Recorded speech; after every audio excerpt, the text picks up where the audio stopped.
Welcome to the WACO Experience, an American story. We, the people. With your host, D. Scott Smith. In order to form a more perfect union. Interviews with leaders in business, government, and nonprofit organizations. Promote the general welfare. Jobs, products and services, and infrastructure for strong communities. Secure the blessings of liberty. The WACO Experience is an American story, a story of communities across America. It is your story. Here's the thing, we so often worry about things we can't do anything about, and even in a down economy, business happens. Today on the WACO Experience, an American story, we get a perspective on the culture of organizations from Baylor alumnus Greg Stevens.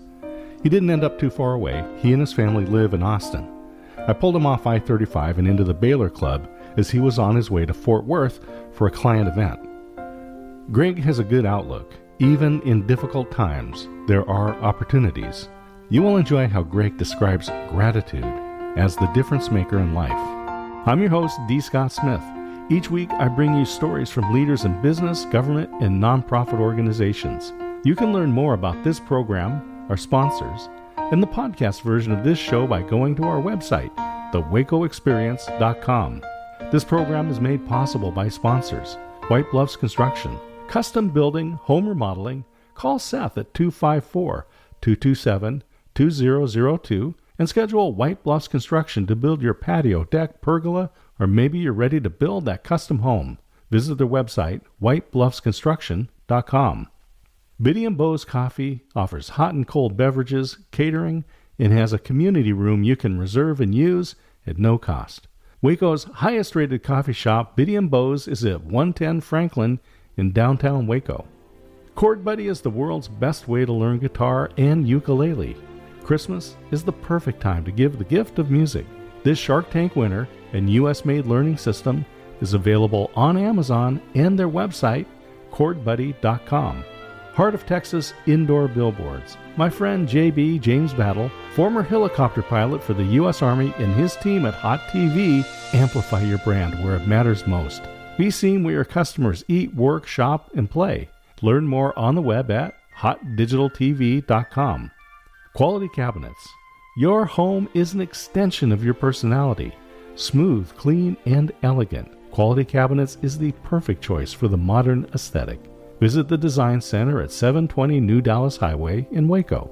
Quality Cabinets are available for delivery when you are ready. Call 254-744-0938 and visit the website qualitycabinetstx.com. It's a beautiful day here in Waco, Texas. Back at the Baylor Club. We've got a Baylor alum here, Greg Stevens. He graduated here. He's in Austin, and he happened to be on his way up to Fort Worth, snagged him, got him to come into the club here, which is not a bad thing to do, right? We've got a beautiful view. Traffic's not too bad on I-35, so we are going to take this opportunity to talk about Greg, his business, and his outlook for the future. A lot of great things going on in Texas. But Greg, welcome to the WACO Experience. Scott, thank you so much for having me. This has been a long time coming. We've talked about this for months. Yeah, it's been a while, and I was a guest on your show. So let's start with that. Let's start with your podcast and your business. Yeah, my podcast is called A Shot of Inspiration, and it's inspirational stories of people I've met or people who are introduced to me. And I love to just have it organic, a lot like your radio show, and engage with the people and find out what's inspirational to them or how they've been inspired. And I've actually got another podcast that you did, but we haven't launched it yet. We're actually launching it on January 6th. That's 20 years to the date when my father passed away. Oh my gosh. And my father was one part of the inspiration for this. And that podcast is called A Spiritual Peace. My father was a minister, and I felt like I wanted to have a spiritual message out there to the world. So while I've been recording A Shot of Inspiration, I've also been recording A Spiritual Peace. I have more than 100 episodes already recorded. So Wow. I'm excited to start launching that on January 6, 2026. Well, we'll look forward to that, and send me the links, and we'll share that one out as well. Will do. So let's talk about your business. You're doing mediation. There's a lot of things that you do, as many entrepreneurs do. Yeah, I like to keep it interesting. So people say, how do you do all that? Well, I just go from one thing to the other. My company is called Alignment Resources.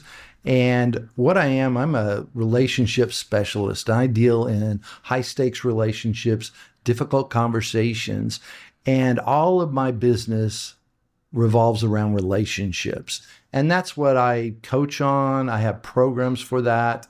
And we have training programs. I also have a program called Tip of the Spear. We have a lot of executives that don't have the time to take the class or do the work that I was required sometimes because their schedules are busy. So I'm on retainer with some companies where the executives will call me and say, hey, I've got to talk to my team today, or I've got to talk to the board, or there's a tough conversation I need to have. And eventually always gets to family as well. But I will sit down and talk with them for 30 minutes and figure out how to approach the conversation, what to say. We'll quickly role play with it. And then they come out actually having a couple of reps and they're prepared for the conversation. So that's another program we have. So I don't want people to have to wait till the end to find out how to get a hold of you. So what's the contact information, website, all that? Yeah, you can get a hold of me at Greg at alignment-resources.com. Don't forget that dash because it won't come to me otherwise. And that's the best way to get a hold of me is on that.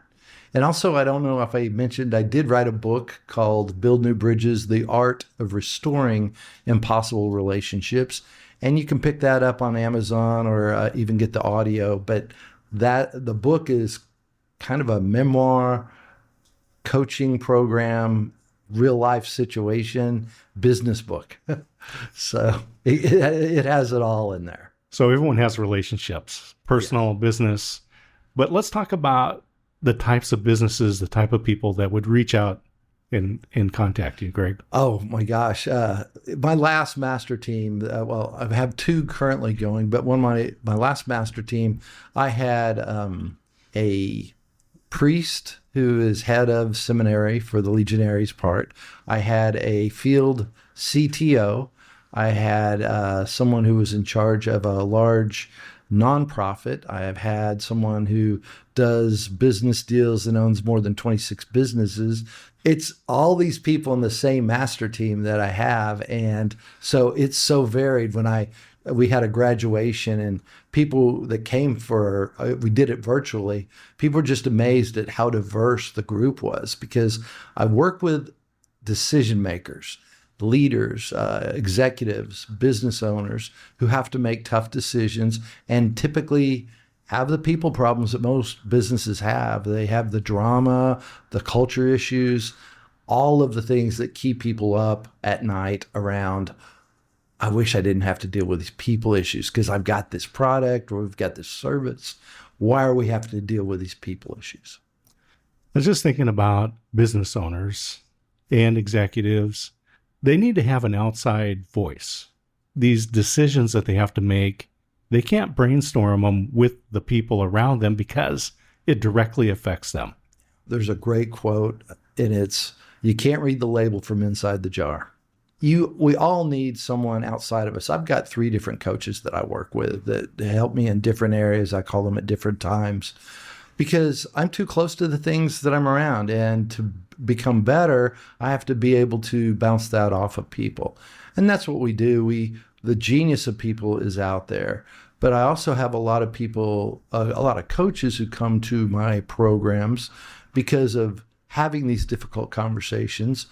I talked with one today. He's been a coach for 30 years. He said, Greg, when I first started to do your program, I was just being kind. I thought, I'm going to see what this person is. He says, I've uncovered so much about relationships that I thought were really good, but they've gotten better. And that's the key. I believe that our lives are about relationships.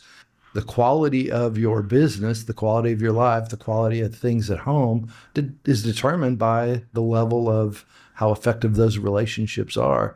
And you're right, every business owner or person in business needs to be able to manage those.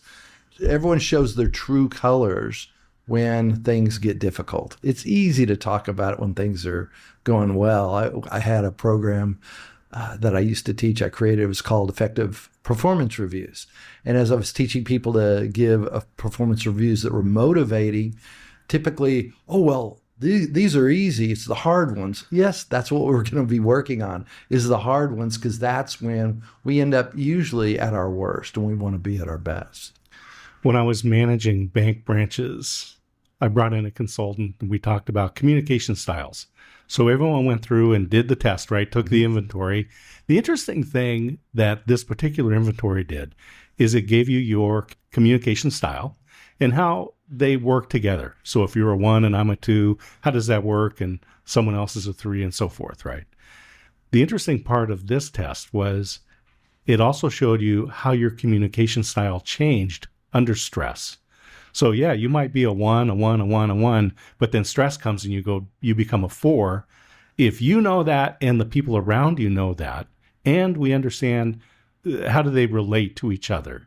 So let's talk about some of these things in the workplace. Yeah, I think a lot of people know them as DISC or Myers-Briggs, and a lot of that. I tell people that's more of the framework of a building.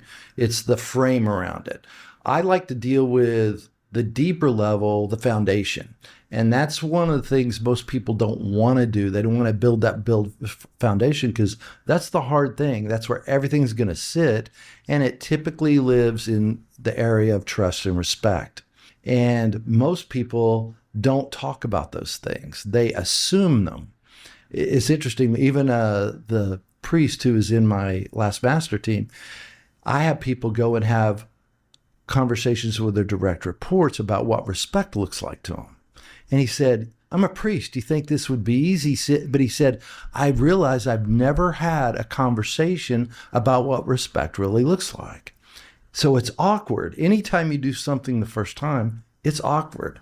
But like you said, understanding a person's communication style pays big dividends. Talking about those foundational issues, talking about trust, talking about respect pays huge dividends as well. You don't do one or the other, you do both and. If you want to be a great communicator and you're a leader in a business, this is one area you'll always be working on. I consistently take communication courses, and I've been doing this for more than 25 years. So I'm in a new sales class. I used to, my first sales job to get through Baylor, I sold cemetery property door to door in the Houston-Humble area. And I paid for an entire year of Baylor in 8 weeks. So I knew how to sell. I was a pharmaceutical rep for 13 years. It's so interesting. I'm getting back and learning the sales conversation. All conversations are different. What are you looking at? Are you looking at a negotiation?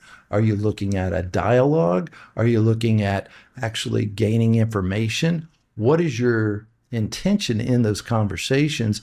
And one of them, like you were talking about when you're talking about DISC or Myers-Briggs, what's the best way to communicate with you, Scott? I want to make sure I'm communicating in a way where you can hear it.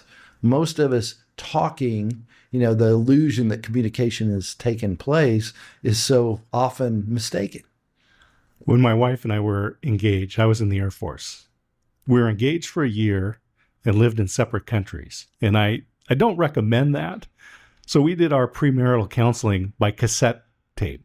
So we just celebrated our 41st wedding anniversary this year. So that's great. We did Gary Smalley's Before You Say I Do. And one of the things that I remember from that has applied in our marriage, my personal relationships, and I brought into the business workplace, was voicing expectations. If we're having a 3-day weekend and we get to the end of it and I'm grumpy or she's grumpy because, well, I wanted to watch the football game and she wanted to go to the farmer's market, but we didn't share those expectations, then I don't have a right to be upset because I didn't let her know. Right. But if we share that ahead of time, and in the workplace, many times I found that the key to conflict, or the key that starts conflict, is not voicing expectations, and especially around project management fundamentals, scope, schedule, and resources. So what do you need to get done, and what quality level? When do you need to get it done? And how much money and people can you put at it? And I worked with a guy who everything that he did was time bound. He's the guy who would pay $60 to FedEx to get it there tomorrow, even though the person's gone for the weekend. Right. They won't be there. They won't be in the office for 3 or 4 days. But to him, time was of the urgency. And so I know when I worked with him, that's the level that I need to be at. Other people, it's really good quality because this represents our company, our organization, our department. What's your experience in these worlds? Well, I love what you're saying because that's meeting someone where they are. That comes down to respect. One of the things most people can't really define how they define respect. And so I'll just give people an example. For me, give me the benefit of the doubt. And if I don't deserve the benefit of doubt, pull me aside and let me know. Let me know what I did that I don't deserve that benefit. Teach me something because that's not what I want to do. Then the next step is, how do I know when I'm being disrespected? When people don't come directly to me or they go to other people and complain rather than letting me know. That comes back to your talking about your assumptions. I take it that step. We talk about assumptions, then we turn them into agreements. Now, it's interesting because when you have an agreement, agreements can be renegotiated.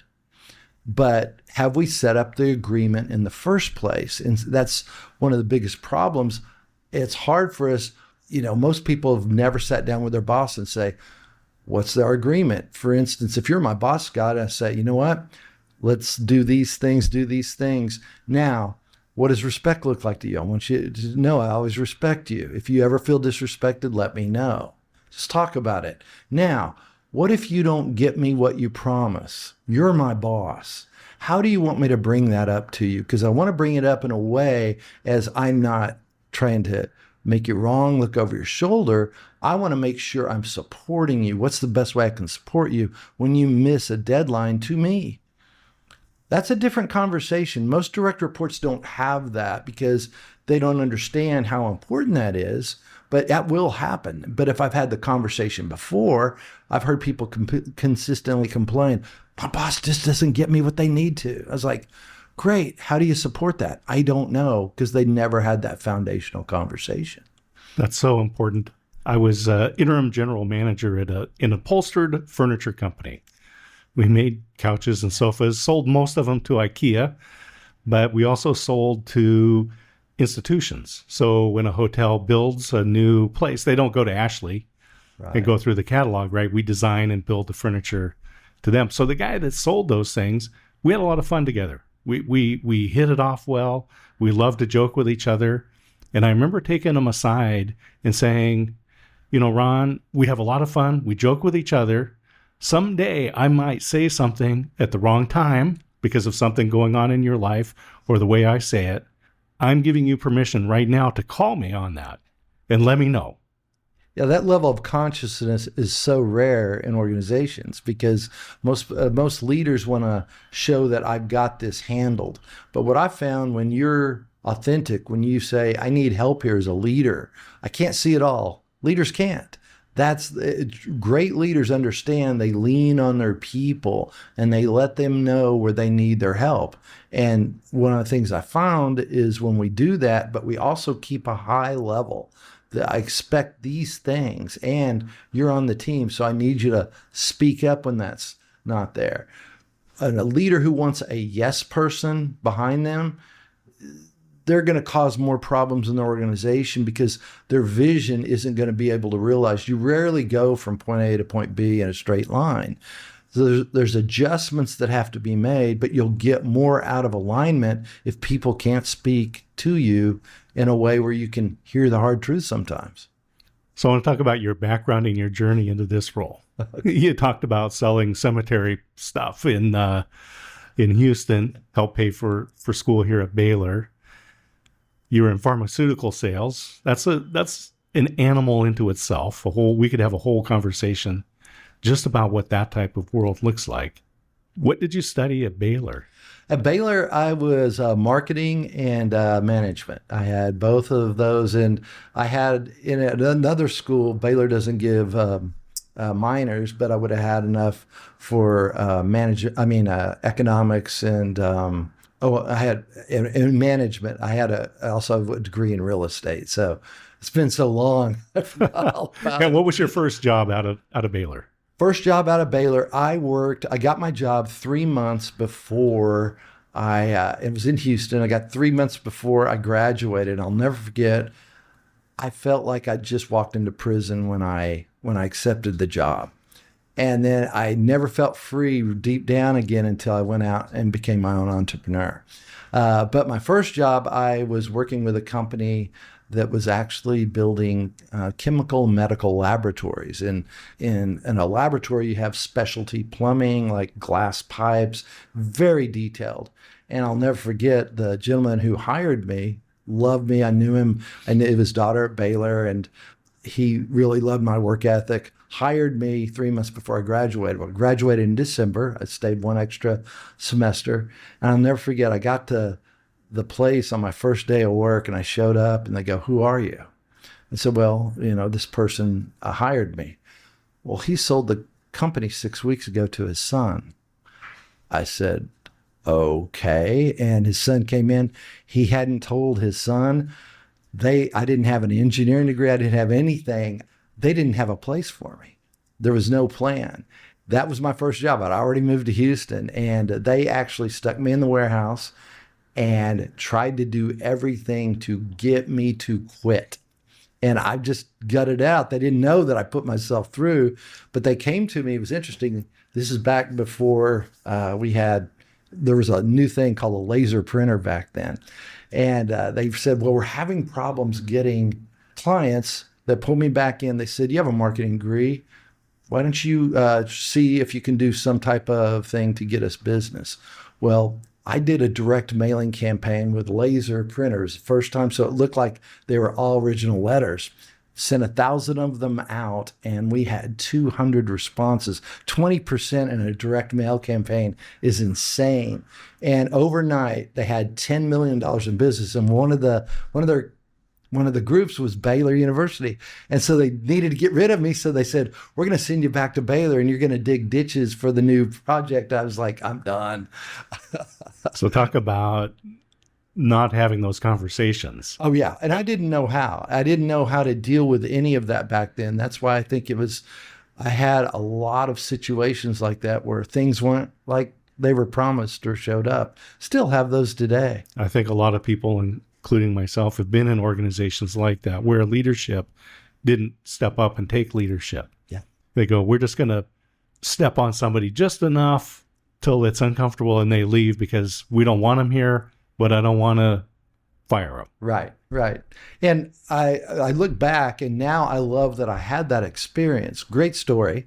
But it was difficult. I mean, I was already, I was broke. I was in debt. I was trying to make things work, and I was getting paid nothing. And then I had to jump to another job. When I finally got the pharmaceutical job, that was the first time I really stepped out of poverty, because I grew up in a really poor family. It was the thing that kind of pulled me out of poverty. I was just thinking about those tough conversations and the benefits that happen when you actually have those. I had an employee that was not a fit for his job. It was at Hewlett-Packard. He was in inventory control. It just was not working.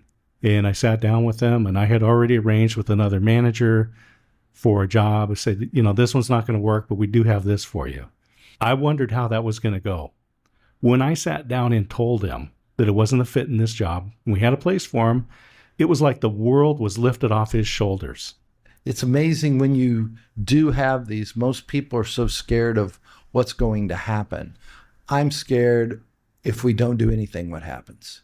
I'm doing a mediation with the executive team tomorrow. I do mediations where we get the past put in the past. And I actually direct them toward other business coaches for future planning and things. I go and try to help clean up the mess, get things cleaned up.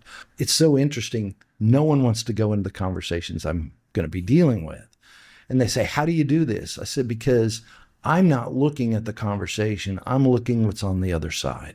And one of my clients told me, he said, Greg, what I didn't realize when I did your class is that in business, there is always money on the other side of these conversations.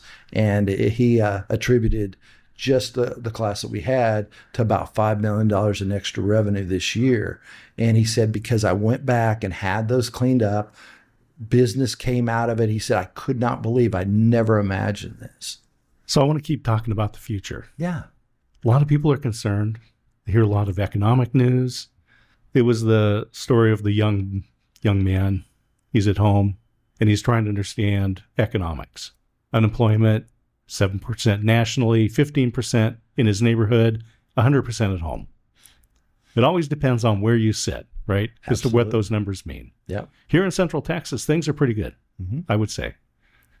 You're connected to a lot of businesses. You have conversations with businesses across the country, around the world. What are you seeing?